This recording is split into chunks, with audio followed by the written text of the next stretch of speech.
Hello kids, this is Parimala and I am your coding teacher. Welcome back to my channel. I hope you all are doing great. Stay home, stay safe. We are continuing the series of P5 editor. In the previous classes, we have learned how to use the P5 editor and how to draw the different shapes. This is the class 3. In this class, we are going to learn about filling the colors inside the shapes and displaying the text on the screen. If anyone are new to this channel, subscribe and click on the bell button to get notification for next videos. Don't forget to like, share and comment. If anyone have missed the previous classes, the links are provided in the description. Kindly check it. Let's get started with the class 3 of P5 editor. In the previous classes, we have learned about drawing the rectangle and different shapes on the screen. In this class, we will learn how to fill the colors inside the different shapes and how to use fill, stroke and stroke weight instructions and how to give the text on the screen by using the text instruction. Let's get started by opening the Google Chrome P5 editor. This is our previous class code, which is the project name is shapes. And if I click on the play button, you'll be able to see the output of the last class. In the last class, we displayed a circle shape, a square shape and a rectangle shape. Now, first we'll fill the colors into these shapes, different shapes. If we want to fill the colors into these different shapes, we need to use the fill instruction. Let us start with the rectangle. After the rect mode instruction in the 10th line, I am writing the instruction called fill. Fill is the instruction which is used to fill the color inside the shape. Now I have selected the pink color for all the shapes. As I have written before all the shapes, now the color is going to be allocated to all the shapes. Yes, all the shapes are turned into pink color. But if you want to specify any other color for the circle, we have to write another fill instruction before the circle. Let us write the fill here. I want to fill it with another color. So I am writing in the 12th line. Now you see the circle and square are filled with green color. Now shall we change the color of the square? So what we need to do? We need to write one more fill instruction before to the square. So I'm going to write one more fill instruction before square. And if I click on the play button, all the three shapes are with three different colors. So the fill instruction is used to fill the colors in particular shape. Now we will be knowing about the stroke and stroke weight instruction. These two instructions are specifically used for the border of any shape. So stroke is going to give the color for the border. Stroke weight is going to give the thickness for the border.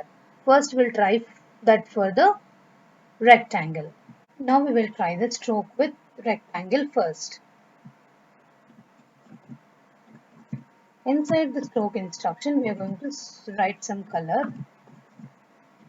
And now if I click on the play button, you will be able to see the border, light border to all the shapes. But if you want to see some thickness to all the shapes, we are going to write the stroke weight instruction.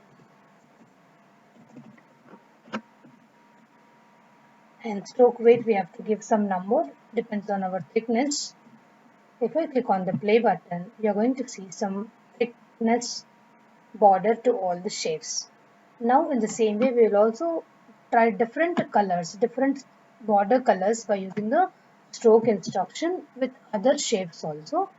Next, we are going to start with the circle and I am specifying black color for the circle.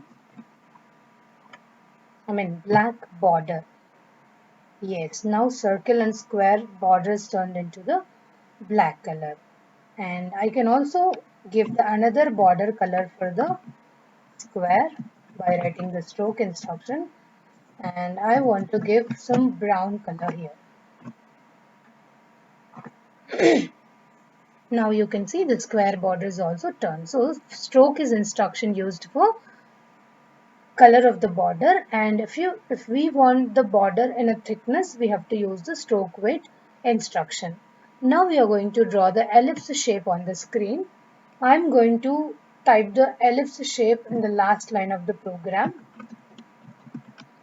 Ellipse instruction will take the 5 values.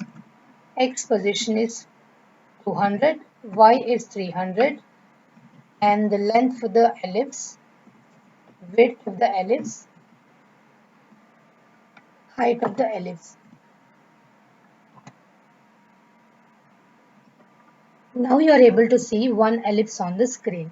Like this, we can draw different shapes on the P5 editor by using the instructions like this: rect, square, circle, ellipse, and we also have triangle and so many. In the further classes, whenever we require, we are going to learn about more shapes. And now I want to explain you about the text instruction, which is used to display a text on the screen. I want to use the text instruction in the 8th line, and text instruction will take 3 arguments. The first argument will be given in the double quotation.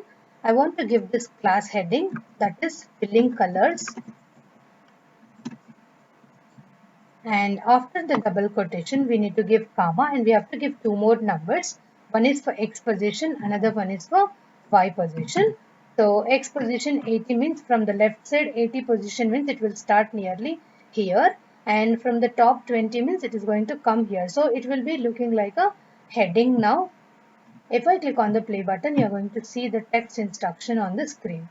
And it is looking in a different color because we have used stroke and stroke weight instructions.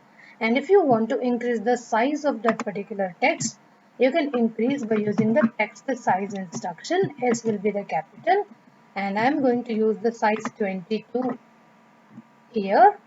And now if I click on the play button, the text of the screen is increased. So this is for today's class: fill instruction, stroke, stroke weight, and text instruction. Fill is used to fill the color inside the shapes. Stroke is used to give the color for the border. Stroke weight is for the thickness of the border, and text instruction is for the displaying the text on the screen.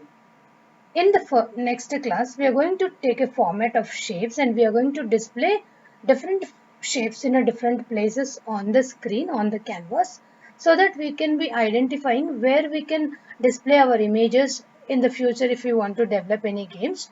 So that we are going to discuss in the next class. And thank you for watching. If you have any queries, please feel free to type the queries in the comment section. I will be answering for each and every query. And please share this video with your friends and relatives so that they can also learn the coding in a simplest way. Thank you. Bye bye.